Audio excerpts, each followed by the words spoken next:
Hello everyone, welcome back to my video. It's me Pallavi Kaushal here. I hope you all are doing really well. और हम बिल्कुल वहीं से continue करते हैं जहाँ से मैंने पिछली वाली वीडियो में छोड़ा था। और मैं किस वीडियो की बात कर रही हूँ, बिल्कुल मैं ये वाली वीडियो की बात कर रही हूँ। अगर आपने ये वाली वीडियो नहीं देखी है तो प्लीज़ आप जाके ये वाली वीडियो को चेक करो, क्योंकि मैंने यहाँ पे स्पाइस का स्टार्टिंग पॉइंट से मैंने बताना शुरू किया है कि हमें चीज़ें स्टार्ट कैसे करनी है एक कैबिन क्रू के इंटरव्यू देने के लिए, स्पेसिफिक स्पाइस में इंटरव्यू देने के लिए। ठीक है, तो अब हम उसी के आगे से प्रोसीड करते हैं। मैंने आपको ऑलमोस्ट यहाँ पे बता दिया था कि क्या डॉक्यूमेंट होता है, क्या स्किल रिक्वायर होता है और हिंदी में क्वेश्चंस कैसे पूछे जाते हैं। ठीक है, अब मैं यहाँ पे आपको बताना चाहूँगी कि क्या चेंजेस आ गए। जैसे मैंने अगली वाली वीडियो में बताया था कि मेरे टाइम पे जो इंटरव्यू हुआ था, जब 3 to 4 मंथ्स हो गया मुझे स्पाइस में इंटरव्यू दिए और सेलेक्ट हुए, तो उस टाइम से अभी क्या क्या चेंजेस हो चुके हैं। जब मैंने देखा कि अदर कैंडिडेट्स मुझे ये सारी चीज़ें बता रहे हो, तो लाइक उन्होंने बहुत कुछ चेंज कर दिया। क्वेश्चंस में बहुत कुछ चेंजेस आ गए हैं, राउंड में बहुत चेंजेस आ गए हैं, सिलेक्शन के प्रोसेस में चेंजेस आ गए हैं। ठीक है, अगर मैं आपको ओवरऑल सिर्फ अभी नॉर्मल चीज़ें बताऊं कि एक पर्टिकुलर कैंडिडेट का एक्सपीरियंस नहीं, बट ओवरऑल का इंटरव्यू कैसा हो रहा है, फिर मैं एक्सपीरियंस पे भी आपको इन्फॉर्म करूँगी। ठीक है, स्पाइस का जो अभी इस टाइम पे इंटरव्यू राउंड कंडक्ट कराया जा रहा है, वो सिर्फ और सिर्फ 3 राउंड कंडक्ट कराया जा रहा है। मेरे टाइम पे वहाँ पे 4 राउंड कंडक्ट कराए गए थे, बट यहाँ पे 3 राउंड ही कंडक्ट कराया जा रहा है। ठीक है, जो कि फर्स्ट राउंड है आपका इंट्रोडक्शन आप बोल सकते हो, फर्स्ट राउंड कंडक्ट होगा, सेकेंड आपका BMI राउंड होगा and third is as personal with HR। ठीक है, ये आपका पर्सनल इंटरव्यू होगा और विथ HR के साथ में। ठीक है, अब यहाँ पे क्या क्या क्वेश्चंस पूछे जाएंगे इन दोनों राउंड्स में और BMI राउंड में, स्पेसिफिक क्या चीज़ों का हमें बहुत अच्छे से ध्यान रखना है। ऑलमोस्ट मैं चीज़ें इससे पहले वाली वीडियो में कवर कर चुकी हूँ कि क्या ड्रेस कोड होता है for the boys and for the girls, क्या चीज़ें हमें बहुत ज़्यादा इंपॉर्टेंट ध्यान रखनी है, क्या कॉमन मिस्टेक है जो कि हमें अवॉइड करनी है during the interview and even during the BMI round. ठीक है, ये वाली पिक्चर याद है ना कि ऐसे हमें बिल्कुल भी करके खड़े नहीं होना है। ठीक है, याद रखिएगा, अभी तो याद है बट इंटरव्यू टाइम पे ज़रूर याद रखिएगा। ठीक है, हाँ मैं शायद एक डॉक्यूमेंट के बारे में तो भूल ही गई थी, वो डॉक्यूमेंट नहीं but that is really very important for cabin crew interview. आपकी CV, कोई भी इंटरव्यू के लिए CV बिल्कुल मत भूलिएगा, बट मैं उस वीडियो में बताना भूलिए, बट CV को बिल्कुल मत भूलिएगा। ठीक है, अब यहाँ पे मैं अगर बात करूँ ओवरऑल कि किस टाइप के क्वेश्चंस पूछे जा रहे हैं ऑन द कैंडिडेट से। ठीक, फर्स्ट राउंड में आपका ये 3 क्वेश्चन तो बिल्कुल नहीं बदलेगा, जैसे कि अदर कैंडिडेट से भी नहीं बदले, मेरे टाइम पे भी पूछा गया था। 3 question, introduce yourself, why do you want to become a cabin crew and why Spice, why not other airlines. ठीक है, ये 3 क्वेश्चन तो परमानेंट रहने वाले हैं, इसके साथ में बहुत अच्छे से प्रिपेयर रहिएगा। और one thing also I would like to mention here, अगर मैं कुछ यहाँ पे चेंजेस के बारे में बता रही हूँ, इसका मतलब ये नहीं कि मैंने ये सारी जो वीडियोस आपके साथ में शेयर किए गए हैं रिसेंट आस्क्ड क्वेश्चन के, उसको आप भूल जाइए। या फिर बताऊँ क्यों मैं ऐसा बोल रही हूँ, क्योंकि HR का मूड नहीं जानते हो कि वो अभी 3-4 महीने बाद कैसा इंटरव्यू कंडक्ट करा रहे हैं, और आज से 2 महीने बाद वो कैसा इंटरव्यू कंडक्ट करा दें, या फिर 3 महीने बाद, या फिर अगर आप नेक्स्ट इंटरव्यू के लिए अपीयर करने जा रहे हो तभी वो अपना इंटरव्यू प्रोसेस जो है वो चेंज कर दे। तो be prepare for all situation guys, कि अगर आपसे कोई भी सिचुएशन दी जाती है ना, तो आप उससे मुस्कुरा के हैंडल कर सकते हो। ठीक है, नर्वसनेस में नहीं। ठीक है, प्रेशर लेके कुछ होना नहीं। फाइनल राउंड में जो पर्सनल HR राउंड हो रहा है, वहाँ पे आपकी स्पेसिफिक CV से क्वेश्चंस पूछे जा रहे हैं। आप CV में क्या क्या मेंशन करते हो, आप अपनी स्किल को, अपनी हॉबीज, स्ट्रेंथ, वीकनेस, एक्सपीरियंस, या फिर आपने कहीं भी ट्रैवल किया है तो उसका एक्सपीरियंस मेंशन करते हो, आपको कोई रिवार्ड मिला हुआ है आपके स्कूल में, कॉलेज में, कहीं आपने पार्टिसिपेट किया हुआ था, ठीक है, कहीं आपने कुछ परफॉर्म किया हुआ था, तो वो सारी चीज़ें आप मेंशन करते हो। ठीक है, अपनी CV में सेम चीज़ें HR आपको एक क्वेश्चन फॉर्म में पूछ ले रहे हैं, कुछ अलग नहीं पूछा जा रहा है इस टाइम पे। नॉर्मल आपकी CV से क्वेश्चंस पूछे जा रहे हैं कि आपने ये आपकी हॉबी है तो आप इसके बारे में बताइए, अगर ये आपकी स्ट्रेंथ है तो how did you recognize it, ये आपकी वीकनेस है तो how do you work on it. ठीक, if you got this reward so when did you get this reward and how did you perform it. So ये सारे बहुत ही normal questions हैं। ठीक है, जो कि आपके ही मेंशन की चीज़ें CV में है, वही चीज़ें वो उठा के क्वेश्चंस पूछ ले रहे हैं। ठीक है, लेकिन हम CV से बहुत कम प्रिपेयर किए होते हैं। ठीक है, ऐसा मेरा खुद का एक एक्सपीरियंस है कि मैं ज़्यादा CV से नहीं प्रिपेयर करती थी, जो कि नॉर्मल क्वेश्चंस पूछे जा रहे थे, जो उस टाइम पे ट्रेंडिंग पे क्वेश्चंस चल रहे थे, जो ज़्यादा रिसेंटली आस्क्ड क्वेश्चन थे, वो मैं ही खुद का मैं भी वही सारी प्रिपेयर करती थी।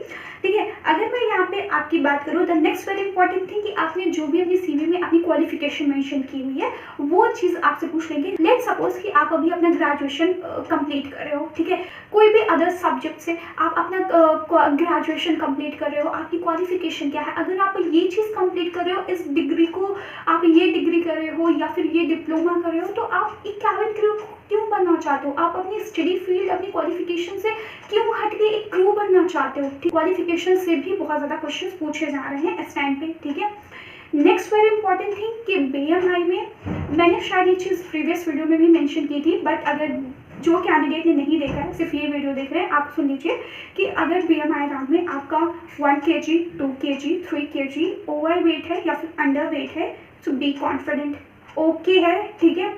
बट अगर आपकी ग्रूमिंग अच्छी नहीं है, ड्रेस कोड आपका नहीं अच्छा है, आपकी बॉडी लैंग्वेज नहीं अच्छी है, बिहेवियर आपका अच्छा नहीं है, so that is not going to work in this interview, okay. ये चीज़ें आगे काम नहीं आएंगी आपकी। मैंने डिटेल में ये वाली वीडियो में बताई हुई, तो जाके प्लीज़ देख लो, लिंक मैं डिस्क्रिप्शन में दे दूँगी, ठीक है। एकदम अगर मैं बात करूँ ना, तो HR आपकी जो BMI राउंड वाली HR होती है वो घूर घूर के एकदम मतलब एकदम नोच नोच के देखती है कि क्या है क्या नहीं है, ठीक है। मेरा तो मॉस्किटो बाइट थे यहाँ पे, तो वो बोल रहे हैं कि आपको ना एक डॉक्टर से मिलना पड़ेगा, इसका ट्रीटमेंट लेना पड़ेगा। भाई मैंने कुछ नहीं करवाया और अभी एकदम यहाँ पे मैंने आपको ऑलमोस्ट जो नॉर्मल चीज़ें हो रही हैं अभी स्पाइस के इंटरव्यू में वो मैंने कवर कर दिया। अब मैं यहाँ पे आपको इन्फॉर्म करना चाहूँगी कि जो नॉर्मल जो अब यहाँ पे मैं आपको एक कैंडिडेट का इंटरव्यू एक्सपीरियंस और किस टाइप के क्वेश्चंस पूछे गए हैं वो चीज़ मैं यहाँ पे शेयर करना चाहूँगी, ठीक है। फर्स्ट राउंड आपका, जैसे मैंने ये बोला कि 3 क्वेश्चन बिल्कुल नहीं चेंज होने हैं। Introduce cabin crew, why do you want to become a cabin crew and why Spice, why not other airlines, ठीक है। तो ये फर्स्ट राउंड में आपसे ये पूछे जाएंगे, जो कि सेम थिंग वो कैंडिडेट से भी पूछे गए। सेकेंड राउंड में आपका BMI होता है, ठीक है, उनका भी BMI हुआ था जिसमें उनकी हाइट फिट थी, वेट, उनका dressing sense, body language, hair and clean shape, ठीक है, वो सारी चीज़ें उन्होंने की हुई थी, तो उनका BMI बहुत अच्छे से क्रैक हो गया। मैं थर्ड राउंड की अब यहाँ पे बात करती हूँ क्योंकि थर्ड राउंड ही इम्पॉर्टेंट था। अगर सारी चीज़ों पे आप फोकस करते हो और वो बहुत ही ईजी क्रैक हो जाता है, बट थर्ड राउंड में ही most of the candidate reject होते हैं, बट उन्हें पता नहीं होता है क्यों। कुछ तो BMI राउंड में भी हो जाते हैं अपने ही सिली मिस्टेक से कि इंटरव्यू को हल्के में लेके। Next very important thing, third round में मैंने अभी आपको बताया कि नॉर्मल अभी इंटरव्यू स्पाइस का कंडक्ट कैसे हो रहा है। सारे क्वेश्चंस CV से पूछे जा रहे हैं। The same thing happened with that candidate कि उससे सारे क्वेश्चन CV से पूछे गए। उन्होंने मेंशन किया था कि उनकी हॉबी जो थी वो बाइसाइकिलिंग की थी, ठीक है, उन्होंने मेंशन भी किया था cycling is one of his hobbies, कि उनकी हॉबियों में से एक उनकी साइकिलिंग भी हॉबी थी। HR asked like have you traveled out of the state and the next very important thing कि सिर्फ और सिर्फ CV से ही क्वेश्चन नहीं पूछ रहे हैं। आप जो CV से उन्होंने जो क्वेश्चन रेज किया है, अब आप उस पर जो आंसर दे रहे हो वो क्रॉस क्वेश्चन कर रहे हैं। आपने बोला हाँ तो उस पर क्वेश्चन बोलेंगे, अगर आपने बोला ना तो उस पर क्वेश्चन बोलेंगे, ठीक है। क्रॉस क्वेश्चन इस टाइम पे बहुत किए जा रहे हैं, CV से क्वेश्चन बहुत किए जा रहे हैं। उन जो कैंडिडेट सेलेक्ट हुए थे वो अपना ग्रेजुएशन कंप्लीट कर रहे हैं, ठीक है, और उनसे पूछा गया कि आपकी ये क्वालिफिकेशन है, then why do you want to change your field, you can go ahead with this field, this is also very great opportunity. On that time whatever he wanted to share in that question he shared very well. Most of the question उस candidate से सिर्फ CV से पूछे गए थे, जैसे उनकी qualification पे, उनकी हॉबी पे, उनके स्ट्रेंथ पे, और जो भी वो आंसर दे रहे थे वो सारे क्रॉस क्वेश्चंस किए जा रहे थे, ठीक है।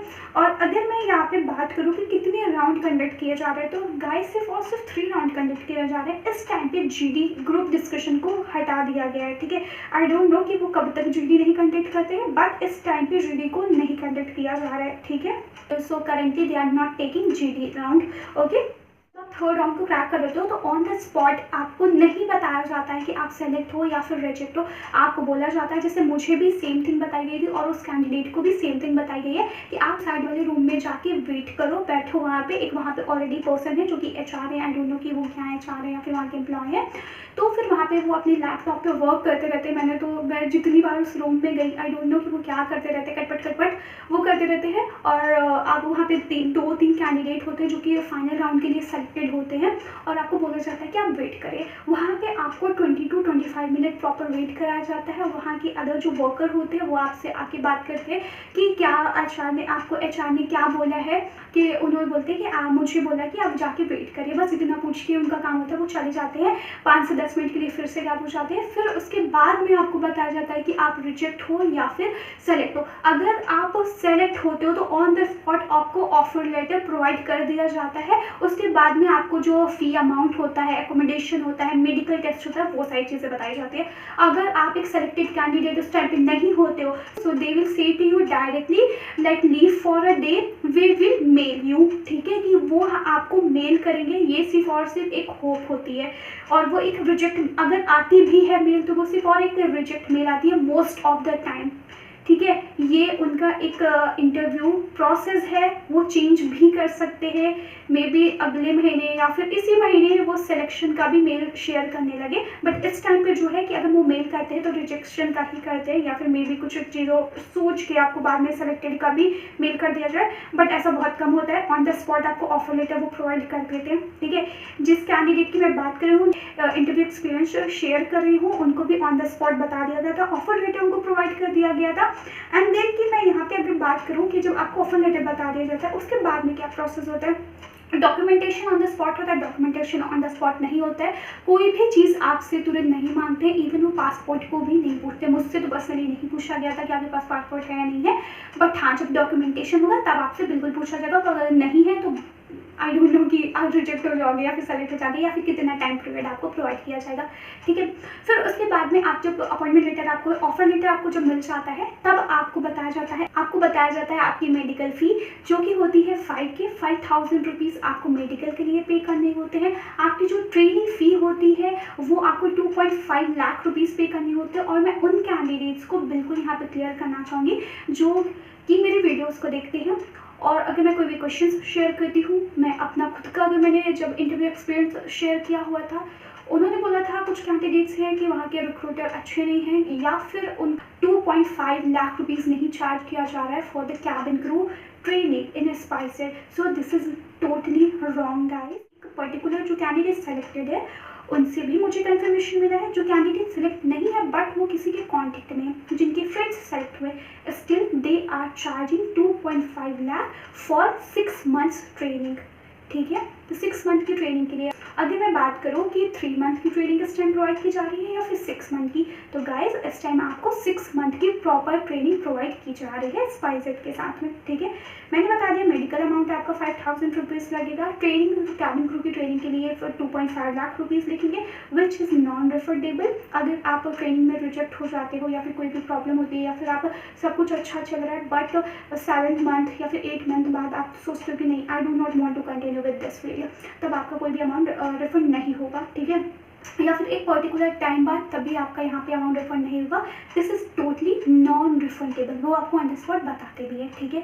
अगर मैं यहाँ पे आपकी बात करूँ, ट्रेनिंग ड्यूरेशन 6 मंथ का प्रॉपर, इस टाइम मुझे 3 मंथ का बताया गया था, बाद में 6 मंथ का कर दिया, ठीक है। बट ट्रेनिंग अभी 6 मंथ की प्रॉपर हो रही है। एकोमोडेशन आपको ऑलमोस्ट 4 to 5 डेज़ का, ऐसा ही मुझे इन्फॉर्म किया था, कुछ शायद 4 to 5 या फिर ज़्यादा से ज़्यादा 6 to 7 डेज़ का, ठीक है।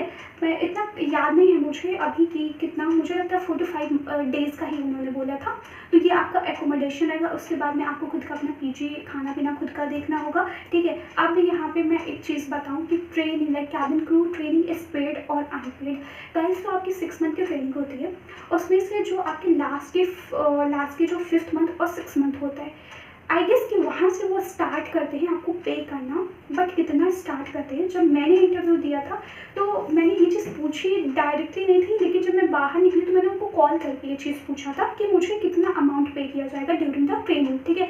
तो उन्होंने बोला था मुझे कि 10 to 12 ऑलमोस्ट आपको पे कर दिया जाएगा। मैंने बोला ठीक है, बट मुझे लास्ट में पे किया जाता, मेरी ट्रेनिंग के लास्ट में, स्टार्टिंग ऑफ द ट्रेनिंग आपको नहीं पे किया जाता। 6 मंथ की ट्रेनिंग होती है तो उसमें से 5th और 6th मंथ में आपको पे किया जाता, ठीक है। बट अभी जो सेलेक्टेड कैंडिडेट है उन्होंने इन्फॉर्म किया है कि आपको जो ट्रेनिंग फ़ी है वो 2000 to 3000 ही सिर्फ पे की जा रही है स्पाइस में। 2000 से 3000 तक की अमाउंट आपको सिर्फ मिलने वाला है कैबिन क्रू की during the training period. If I am wrong guys so let me know in the comment box. अगर कोई भी ऐसे कैंडिडेट हैं जो कि स्पाइस की कैबिन क्रू की ट्रेनिंग अटेंड कर रहे हैं, या फिर अभी उन्होंने रिसेंट में कैबिन क्रू के इंटरव्यू को क्रैक किया है, या फिर उन्हें कोई भी अदर चार्ज बताया गया है थोड़ा सा, या फिर उनको अलग अमाउंट बताया गया है, तो please let me know in the comment box. To be very honest guys, I do not want to share any wrong information on my channel. Almost सारी चीज़ें यहाँ पे कवर कर ली है आई गेस। अगर कोई भी अदर क्वेश्चन रह जाता है so please let me know in the comment box. Well, आप मुझे इंस्टा पे भी फॉलो कर सकते हैं। कोई भी क्वेश्चन होता है आप वहाँ से मुझे पूछ सकते हैं। I am here to help you, I am here to answer you, okay. And the most important thing, अगर आपने भी कोई भी एयरलाइन में कैबिन क्रू का या फिर ग्राउंड स्टाफ का इंटरव्यू दिया है, if you like to share your interview experience with us, that I can share your experience on my channel, so you can connect me on Insta, you can share your experience, you can share your questions, which type questions HR asked you, और आपका कैसा interview experience रहा, आपको क्या चीज़ें कैसी लगी, या फिर कैबिन क्रू का ग्राउंड स्टाफ का, so please share with us, okay. So मैं अदर कैंडिडेट्स को भी इन्फॉर्म करूँगी ताकि उनकी भी काफ़ी ज़्यादा हेल्प होगी, जैसे कि आपकी हेल्प हो रही है मेरी इस वीडियो के थ्रू, ओके। If you like this video so please like, share, comment and do not forget to subscribe my channel if you are watching me first time. Bye everyone, I will meet you in the next video.